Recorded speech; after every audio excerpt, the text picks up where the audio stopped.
Hello, everybody, and welcome to a brand new episode of the Story to Screen podcast, the movie podcast where we review all different kinds of movies, new and old. I am your host, Chris, and joining me tonight is Abigail Ling. No Joshua Ling to assist her tonight. She's all by herself! Isn't this amazing? Isn't that amazing? So amazing. Yes. Well, say hello to the audience, Abigail. Wave your hand. Show them that you have hands and you can wave to them. Well, hello, audience. You can't see my hands, but I'm totally waving. Actually, I'm not. I'm just lying to you. Yes, of course. She's a very bad liar. I'm always lying. Yes. Does that get you into trouble a lot? Yes. Okay, big question. Since you're a good liar, how many lies have you gotten away with in your life that your parents don't know about? I'm not sure. I can give you a couple. Let me see. I've got 1, 2, 3, 4, 5, 6, 7, 8, 9, 10, 11, 12, 13, 14, 15, 16, 17, 18, 19, 20. That's pretty good, isn't it? For you or for me? For me. Oh, yeah. Sure. Okay, anyway. Well, let's go real quickly into some weekly segments. Not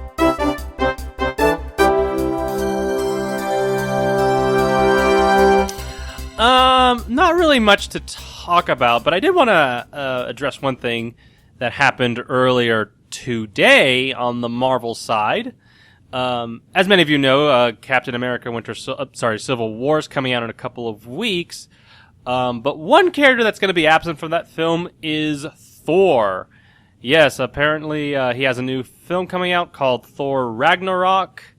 But someone else from that film is not going to be in it, and that person is Jane Foster, a.k.a. Natalie Portman. Portman, I should say. Natalie Portman has quit the project, so we are not going to see her again. Did you hear about this, Abigail? She's not going to be in Thor 3, or she's not going to be in Civil War? She's not going to be in Thor 3 at all. No, I'd not heard about this. Yeah. Are they just going to write her out?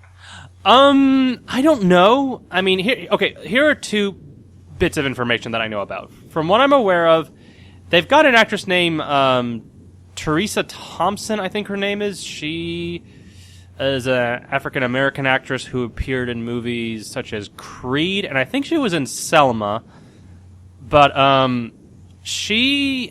they announced her, but they also then kind of announced that Natalie Portman was out of the picture. So she has apparently left the film, and I'm honestly not that shocked, to be kind of honest, because, one, I've never really been a huge fan of Natalie Portman, but two, I've also heard from over the years that she has been really trying to get out of her Marvel contract. Apparently she is not. I don't think she's really been that big of a fan of doing franchise films. I wasn't a fan of her in the Marvel movies at all, so yeah. I'm not too broken up about this. No, me neither. I mean, is it going to be weird? I don't know what we're going to see. I don't know if they're going to recast the role, or if they're going to go... Are you thinking that this new lady's going to be Jane Foster? She's black, and we've had 2 films where she was white, so I don't think that's going to work. I don't know. They changed Rhodey in Iron Man 2 to be the new guy, so you never know. But they kept the ethnicity in check. So I don't... as far as I know, I think she's going to be a villain. This Thea Thompson, I think her name is. So, but yeah, I'm not that surprised. I'm actually more relieved that she's out of the film. Her character was kind of annoying, not gonna lie. I don't like the character.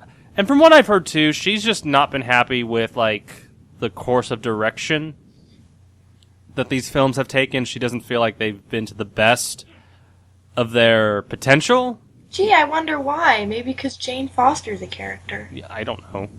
Well, I've heard that she's also been kind of upset that they haven't given female directors a shot at the studio or something. I've heard, some kind of feminist kind of mentalities. But anyway, that's kind of the big news right there, and that's kind of it. There was not really much to elaborate on here, so yeah. But I do have one thing.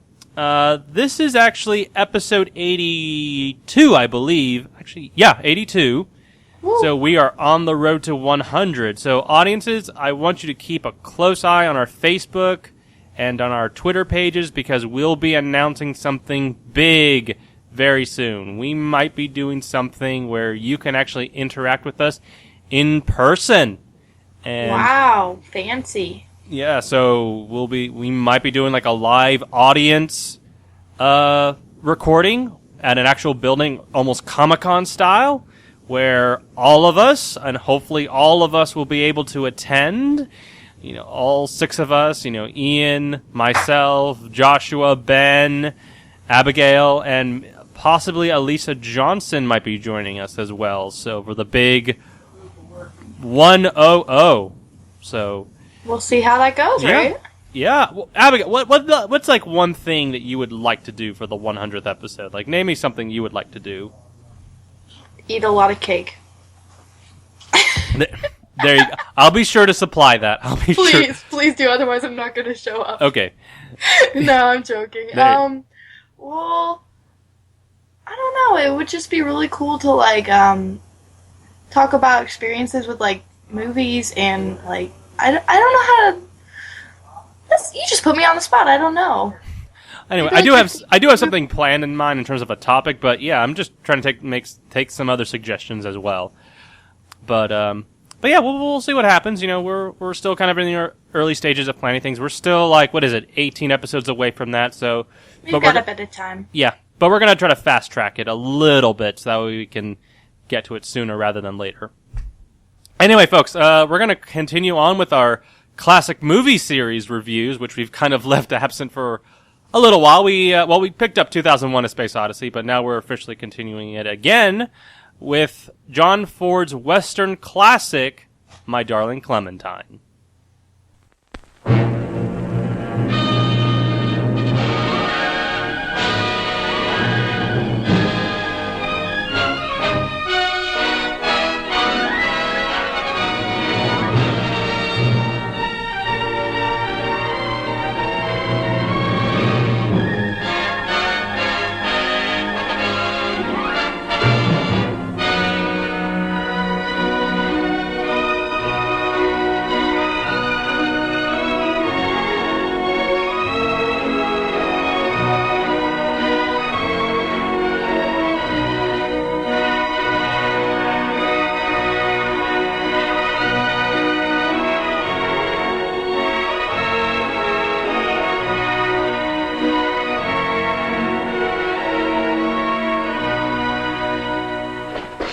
Please. Well, we sure want to thank you, Mr. Earp.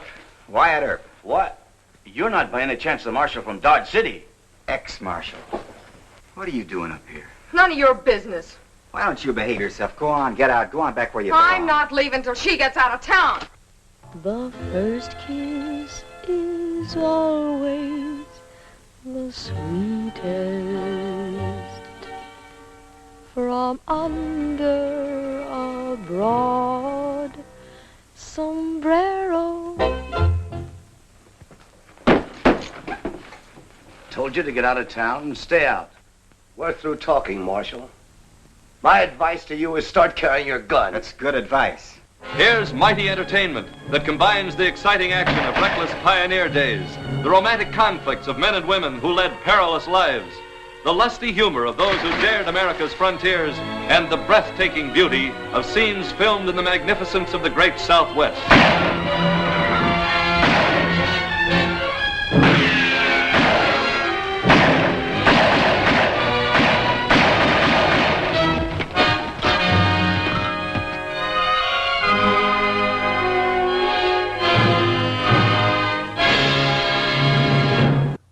What you just heard was the original trailer for My Darling Clementine. It stars Henry Fonda and Victor Mature and directed by John Ford from 1946.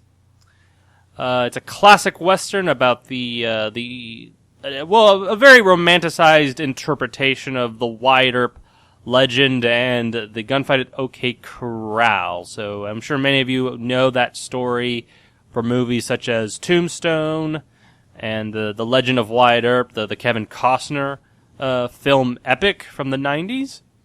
So, Abigail, like, what has been your exposure to, like, the Western legends, like, you know, Wyatt Earp and the gunfight at OK Corral? Are you kind of familiar with that type of stuff, or? I was mostly in the dark. Obviously, I've heard the phrase OK Corral. I don't know where I've heard it from. Say hi. Oh. Want to say hi to Chris? Hi, Chris. Hey, Joshua's not joining us, ladies and gentlemen. He's ditching us. So. Yeah, he's just saying hi. Hello. Wave goodbye. What? Hey, Joshua. Why don't you say come back? Why don't you come over? Why don't you come back over here and say hi to the audience? Joshua. He's not listening. He's home. Okay. Anyway, continue. Hungry. Sorry. What were you asking me? I apologize. Yeah, no. Which been kind of your exposure to? We were talking about the exposure and familiarization with the Western legends and Wyatt Earp and gunfight at OK Corral, that type of stuff. I'd really never heard of it, like, at all. I don't know what it was. I've never been, like, a Western kind of person. I've probably, like, heard of it, but I didn't remember at this point, like, anything that I'd heard about, like, the Legend of Wyatt Earp or anything like that. So I went into this kind of, like, oblivious to everything. Oh, okay. You need to read up some of your Western history. There's some really great stuff there, you know, especially the stuff that, you know, the formation of our early, you know, American civilization. You know, it was that period where, you know, mankind was being, you know, nurtured and, you know, being developed into the proper civilization that we are today, even though today was still kind of hectic and all that stuff. But anyway, the Wild West, there you go. But I mean, like, have you seen movies like Tombstone or any of those other, like, Wyatt Earp movies, anything like that? Or is this kind of your first one? This was my first one. Okay. So, well, what did you think of My Darling Clementine? I don't think you're ready for this. I didn't really like it. I'm not shocked. Yeah. What do you think of it? Well, okay. You didn't like it. Okay. I have been a fan of this movie for a long time, mainly because of John Ford. He's one of my absolute favorite Western directors. I think he's done a variety of so many other great films, you know, like The Quiet Man, The Grapes of Wrath, a classic movie which also stars Henry Fonda, and also just his collaborative efforts with, like, John Wayne and all that stuff. They did like 16 films together, and some of the most famous Westerns of all time. But anyway, this one, in my opinion, is probably his best non-John Wayne Western. I really love just the presence that Henry Fonda brings as Wyatt Earp. And I would probably say, like, between this one and what, you know, Kurt Russell and Kevin Costner later brought, I think, in my opinion, he was kind of the ideal Wyatt Earp, at least at this point in time in the 1940s. But I mean, I will admit it is very highly romanticized, and it also it's two different movies in one film. One's a love story which takes up a huge chunk of the time, and then the other part is the historical aspect, which is highly fictionalized. This is a highly fictionalized version of the Legend of Wyatt Earp and the gunfight at OK Corral. So I'll point those aspects out as we progress with the podcast. But anyway, so yeah, you kind of dislike this, but yeah, gotta go ahead. Like, what were some things about this movie you just didn't like? Well, I've not had much exposure to Western films at all. The only thing I can think of where I've seen Western is I still like watching The Rifleman. Oh, right, yes. I love the Rifleman. I told my mom, I love the Rifleman. I did not really like, I don't know, like, I love the Rifleman. She goes, yeah, but those are 20-minute stories. This is like a full-length movie. Because my problems from this movie were mostly, like, it felt like some portions were really drawn out, while other portions were completely skipped over. What else? I don't know. I was thinking to myself, sometimes I just don't get why. Why do you have to go and fight at dawn? Why don't you just shoot each other now? Why do you have to draw it out? It makes it more common trope. It's more scenic that way. It's trying to convey a mood.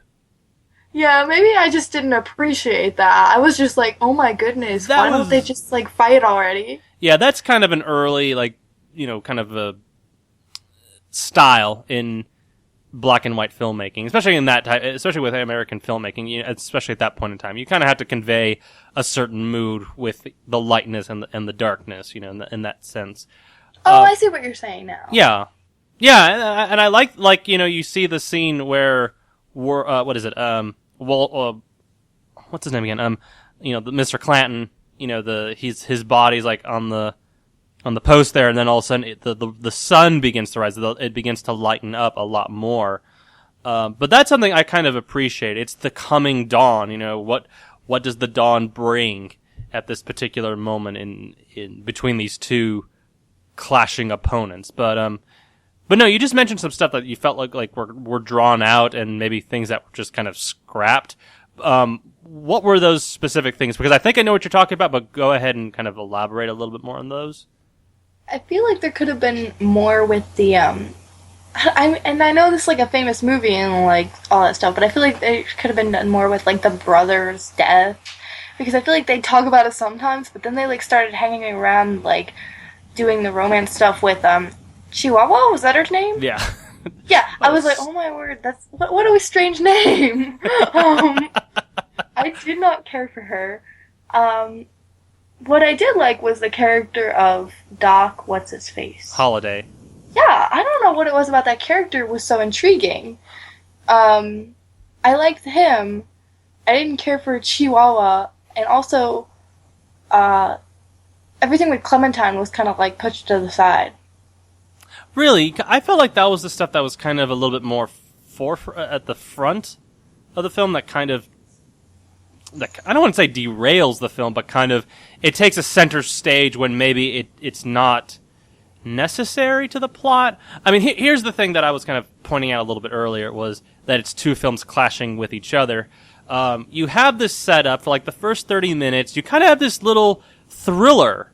It's kind of like a little bit of a thriller at times, because you don't necessarily, well, you know in the back of your mind that the Clantons are the one responsible for killing the younger brother, but it still kind of rolls out as this kind of Western thriller. You're still kind of, is there more going on? What else is going on? Where,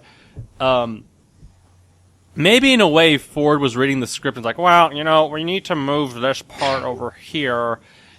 Well, we need to have the ending, well, the beginning has to start off with this stuff with the Clantons and the Earps, and we gotta move the gunfight at Old Kicker out the ending. So we need something else in the middle, to go on right here. But no, you really like Doc Holliday, Victor Mature's Doc Holliday. Okay, that's interesting. I'm not a huge fan of Mature's Holliday. I do think the subtext, I think the context of the character is interesting. Like what was it about the Holiday character that you kind of liked?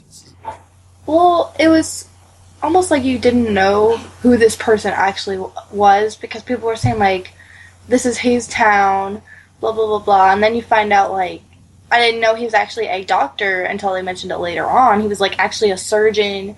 I thought it was like some kind of nickname or something. I don't know. Maybe I just like was not paying attention. Doc was kind of that was kind of a nickname that he got later on. Yeah, and he was actually a surgeon, and then Clementine shows up and she's like a nurse or something, and like you didn't know who this character was, and you still don't know who he is. I feel like no, you don't know. You still are left in in the dark about his character, and specifically what he's running away from. You have some ideas, maybe it could be his health. Well, he kind of denies that, but maybe. Is he running away from the fact that he failed as a doctor? Maybe. He talked about killing people. As butchering people. Well, I think more so he failed more so than killed people.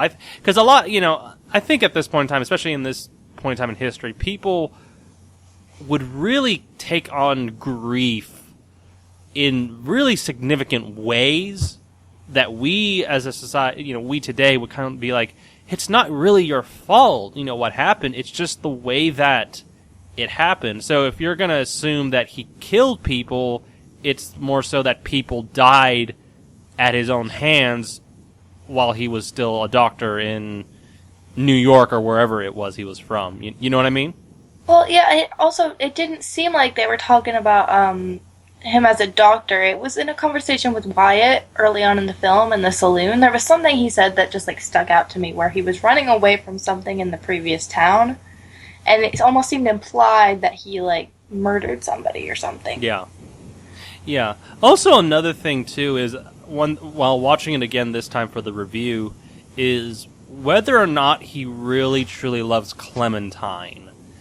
If he's using is he using Chihuahua as a... I even hate using that word because I have... Oh, my word, because you just... Oh. I have 3 Chihuahuas downstairs, but anyway.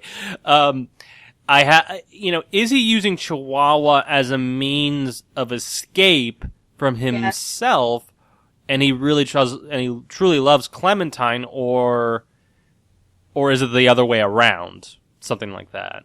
It seems like there's a lot of guilt on the character's part, and he was saying I'm not the same person you knew. That person doesn't exist anymore. When he was talking to her when she first came to wherever they live, I can't remember the things. Tombstone. Tombstone. Thank you. So it seems like him trying to convince himself that he's a different person, so he starts spending time with different people. Maybe. Yeah, but do you think that he's in love with Clementine, or he's trying to run away from that? What do you think? I think he's just... It's where you're kind of a martyr in that situation. He feels like she deserves somebody who is... better than him? Yeah. Okay. Okay, yeah, that's true, interesting facts. Okay, we're going to get into some spoilers here. 2 things. He was historically, he was never a doctor. He was a dentist. That's 1. 2, he never died at the OK Corral fight. So, historically speaking. So that's one thing. I feel like the movie kind of jumps back and forth with these ideas as in terms of what it wants to be. It doesn't want to be this kind of Western thriller type of film, or is it trying to be this love story? And in the way it goes for the other one, it's this huge epic kind of love story, or love triangle, or love square, I guess. Square, oh my goodness. It is. I mean, Wyatt falls for Clementine. Clementine's in love with Doc Holliday. Holiday's kind of I'm just using Chihuahua for personal reasons, I guess. Chihuahua's in love with Doc Holliday, I guess. That's not much of a square, because nobody goes back to Wyatt. Wyatt's forever alone. Yeah. What did you think of Henry Fonda's Wyatt Earp? A good performance. I'm not totally familiar with a lot of the actors, because I'm not much of a Western fan, but I will say that the acting was very good, especially from the guy who did Doc Holliday. I really enjoyed his performances. I had a comment. I'm trying to remember what I was going to say. You made me lose it. I can't remember. I'm sorry. It's okay. What was it about? Do you remember what it was about? Yes, it was about... No, I don't know. Wyatt Earp? Yes, okay, thank you. It almost seems like we don't know who the protagonist of the film is. Because it could be Wyatt Earp and the story with his brother, but it almost seems about Doc Holliday. Mm-hmm. Okay. So it seems a little confused in that regard. Okay, I didn't see it that way. I see it more so as a combination of the two sharing this arc. I feel like when here you have the character who's the Wyatt Earp character is kind of a virtuous character, and one who wants to preserve nobility and honor and justice in this town. And here you kind of have the kind of polar opposite, who's willing to take matters into his own hands because he thinks he's the big shot of the town. I guess. I'm trying to, I'm trying to think if there's like a darker, like there's supposed to be contrasts of each other, like one's supposed to be the polar opposite of one another. I don't see that much there in the Holiday and Earp relationship as much as I see it in the Clanton and Earp aspect of things, because the movie is in some ways kind of like a morality play, somewhat, because you have, good. It's very much a good versus evil type of story, in my opinion, because here you have two families, one's good, the other is bad, and Doc Holliday is kind of a hybrid of the two, in some weird way. I mean, did you kind of draw those parallels? Now that you mention it, yes. I guess I just didn't see how the Clanton family was, like... I didn't see a lot of focus on them at all. No, they kind of just pop up here and there. They're there at the beginning. They pop up here and there throughout the story. And then at the end, they're Yeah. But do you kind of get a sense that maybe that they're the representations... I mean, it's a movie about somewhat, it's about two families, but it's like one is good, the other one is evil. You know what I mean? Yeah, and you could see where you would think that Doc Holliday would be like the bad guy at first, but then you see as the story goes on, there's a little more to him. Yeah. But specifically, I think, did you know from the start that it was the Clantons that killed the Earp boy? No. Okay. No, okay. I kind of was like, we'll see. Okay, just kind of going along for the ride. That's the thriller aspect that I'm kind of talking about. Like, oh, who really did kill him? Who killed so-and-so? Now, I'm just trying to think of something else with this film that I wanted to bring up. Let me think. Well, was there something else about this movie that kind of stood out to you? I mean, I know you mentioned you had a lot of problems with this movie, but what were some things that just you didn't like? I know you mentioned Chihuahua, but what else was there that you just weren't really a fan of? It seemed confused at some points. I think I mentioned this before, where it doesn't know what to focus on. At one point, it seems like that Doc Holliday is the main character, and they're focusing a lot on his conflict and his character and all that. Then they change back to Wyatt Earp, and it just seems it seemed more confusing at the time, but now that you're like showing like parallels between the characters, I can see more of where it was coming from. But also Clementine seemed like a side character. Okay. So why is she in the title? Exactly. I don't... Yeah, why is this movie called My Darling Clementine? First of all, historically, there is no Clementine in history. I mean, there were two other women that were true life women in the story, so to speak, that were in both of these characters' lives. But yeah, I'm trying to think of what does this title, what do you think, why do you think this movie is titled My Darling Clementine, and what do you think the title is trying to say about the context of the film? I'm not really seeing it. That's the one thing that baffles about the movie to me, is like, what is this, why is this movie called, My Darling Clementine? I mean, what purpose did she serve in the story? Like, I know that I think that one of the key scenes that stood out to me was when there was a scene where she had just helped with a surgery, and Doc Holliday said thank you, and she said you're welcome. Or was that with Wyatt? I think that was the other way around with with Holiday and Clementine. It was more so like, you did well, John. It's like, yeah, she's a good girl, and then kind of ignored her, kind of gave her the cold shoulder as if he just didn't have the guts to talk to her. Well, I liked that she helped no matter what. Mm-hmm. That seemed like a conflict of interest a little bit, but when you see that... She seemed to be the much more stronger... Yes! Like, she seemed to be like, I'm not getting out of here. Like, at times, like, when when the crap hit the fan, so to speak, it was like, I'm not giving in to this scent, or... That was the wrong way of putting it, but... But you know what I mean? Like, it was like a confrontation of... It was kind of like she was the strong one, even though at times she couldn't... She didn't want to see it within herself, I guess, at times. Like, I look at, like, the moment when, you know, she's coming down the stairs and, you know, the church sequence, which I actually love that scene, the whole dance sequence. But you have... Okay, thinking about it now, I just thought of this point right now.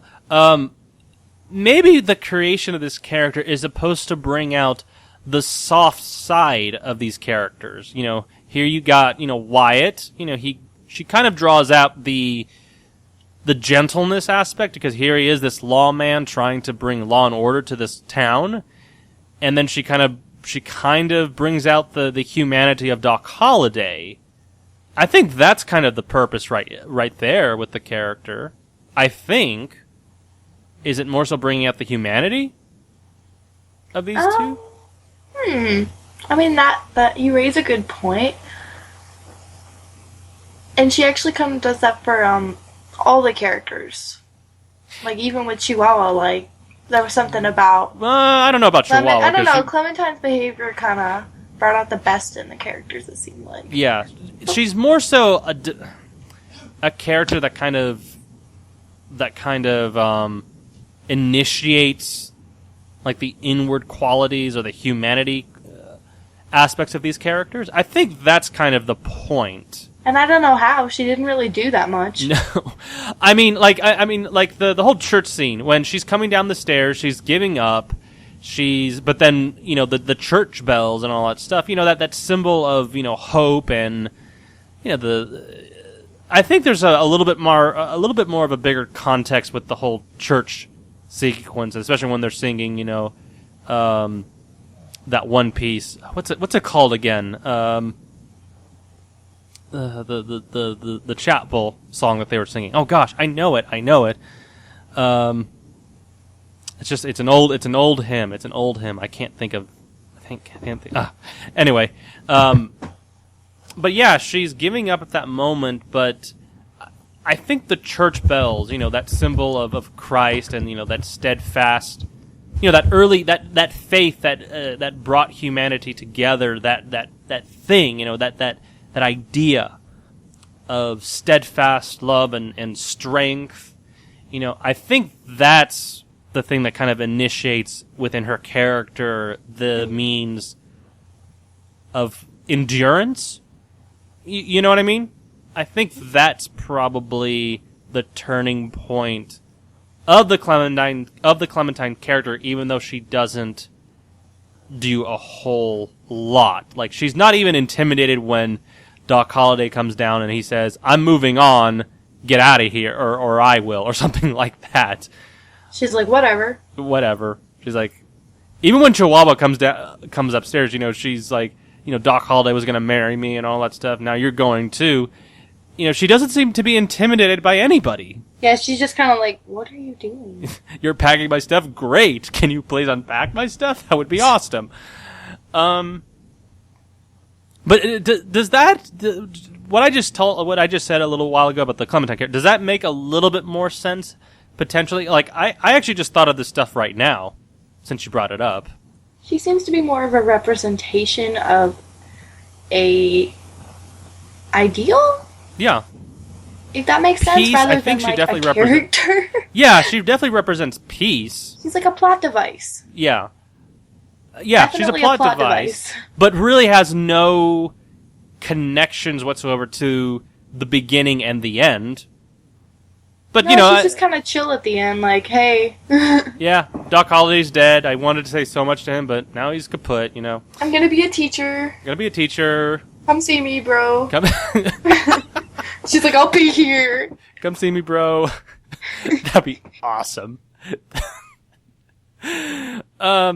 Yeah, and then Wyatt Earp says, like, yeah, totally go with the flow, lady. Gotta go out of here.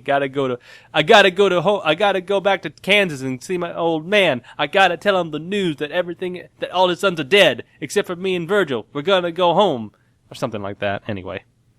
Highlights of story to screen, everybody. Yes, there you go. A little bit of rapping. The My Darling Clementine rap. There you go. Yeah, they gotta do a music video on that, maybe.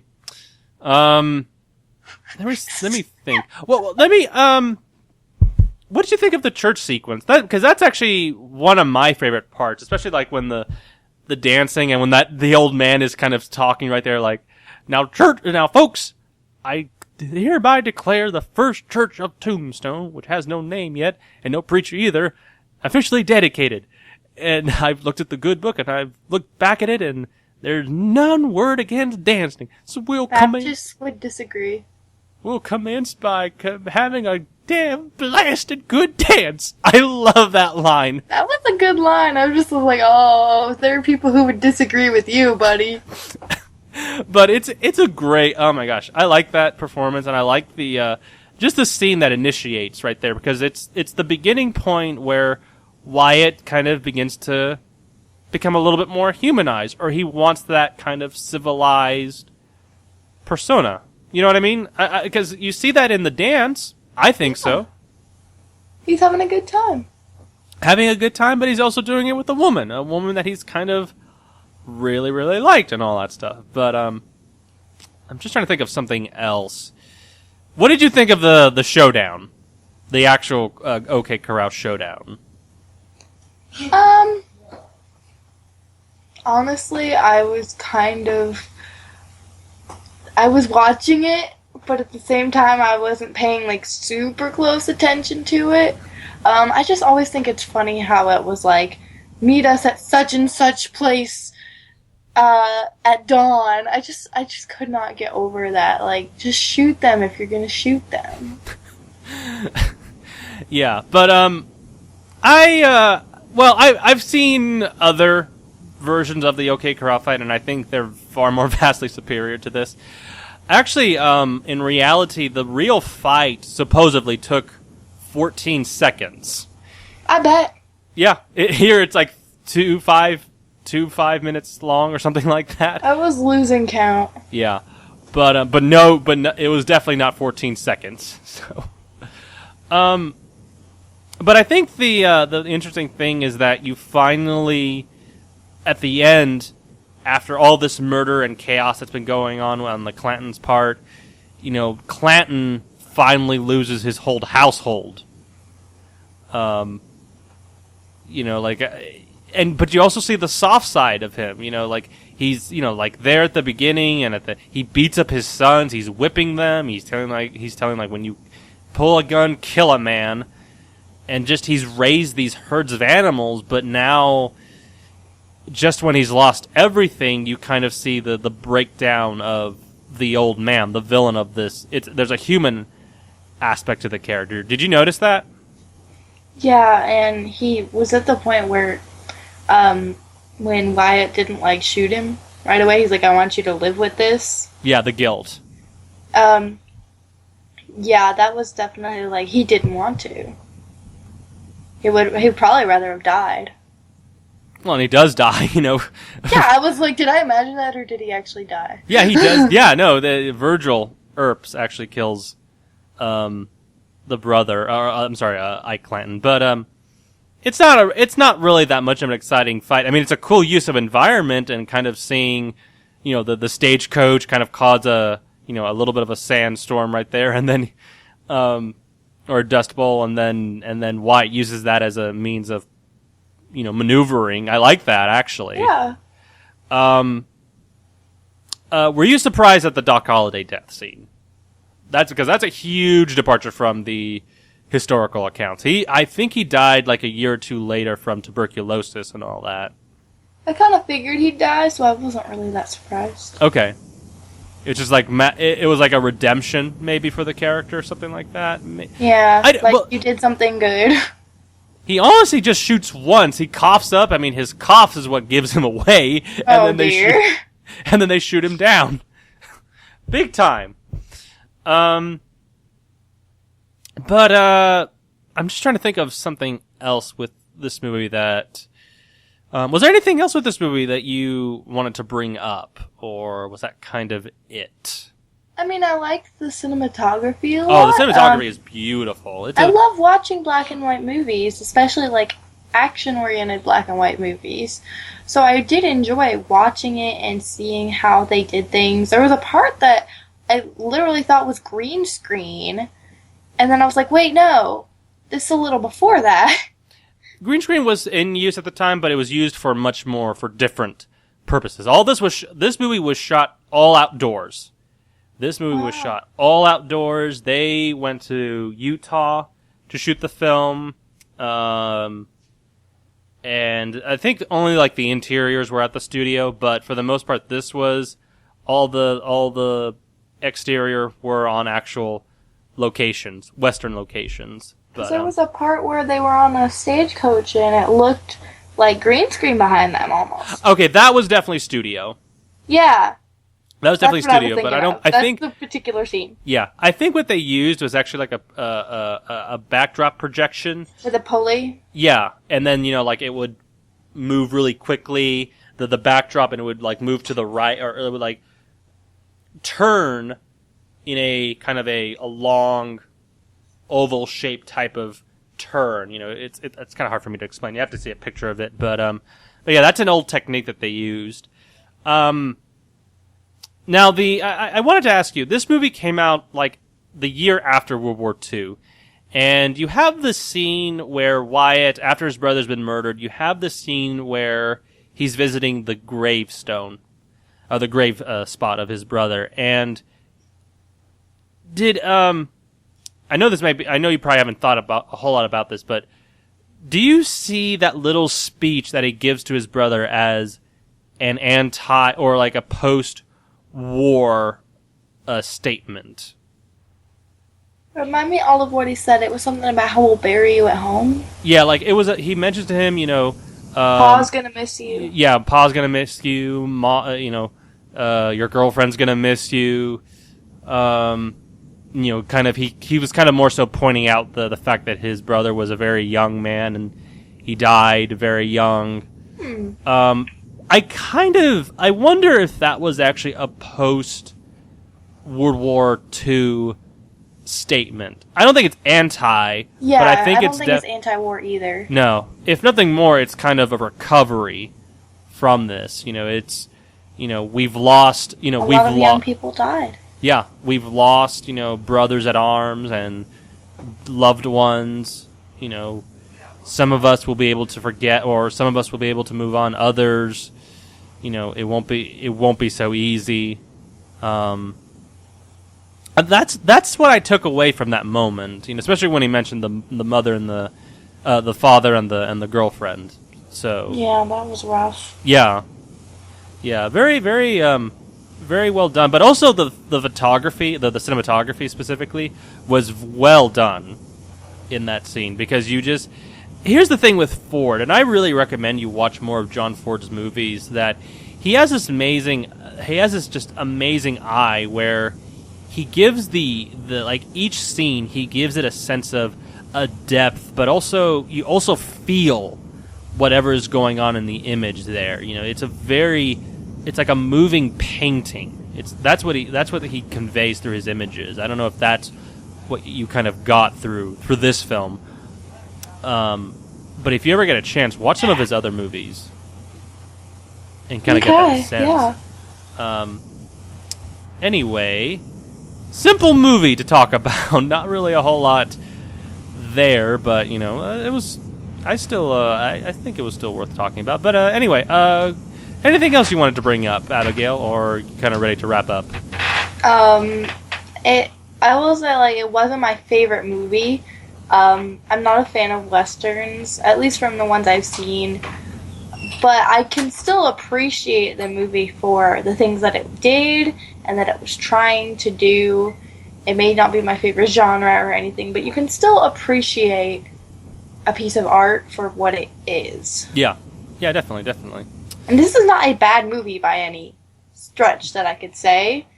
It just was not, like, one of my favorites. Yeah. I think it's a movie that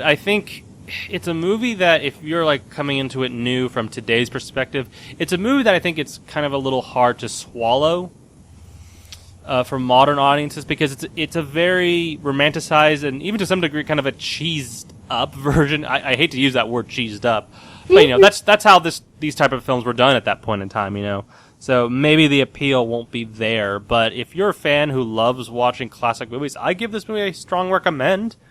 I think actually this movie would work really well as a stage play, in my opinion. Oh yeah. I think this movie would work very well in that context. But yeah. I think we'll go ahead and wrap it up here. So Abigail, where can people find more of your work? You can find me on 3 of my YouTube channels, Miss Happy Narwhal, Miss Symphonic Narwhal, and Never Tell Me the Odds. Is that from the Han Solo line? No, of course not. I actually just watched Force Awakens the other night, and that line was showing. Han Solo said that line so many times, like, Han Solo fan, there you go. Anyway, folks, you can find more of our episodes on iTunes. Please subscribe us on there. And also leave us a review. We actually got a review recently, and it was very much appreciated. It was a little constructive, but hey, we really appreciate constructive reviews. Also, you can find us on Facebook and on Twitter. So please follow us on there as well. And that's it then. So also, folks, just keep an eye out for future announcements for our 100th episode live recording, and please join us if you live in the area, or if you live out of state, maybe you can still join us, drive 10 hours if you need to.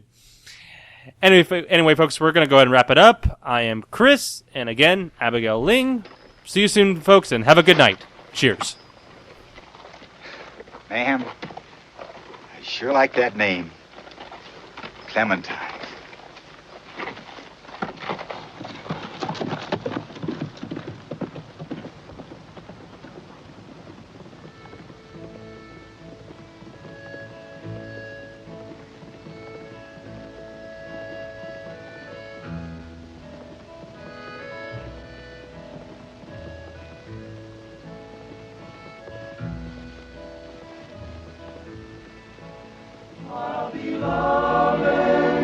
Forever, oh my God.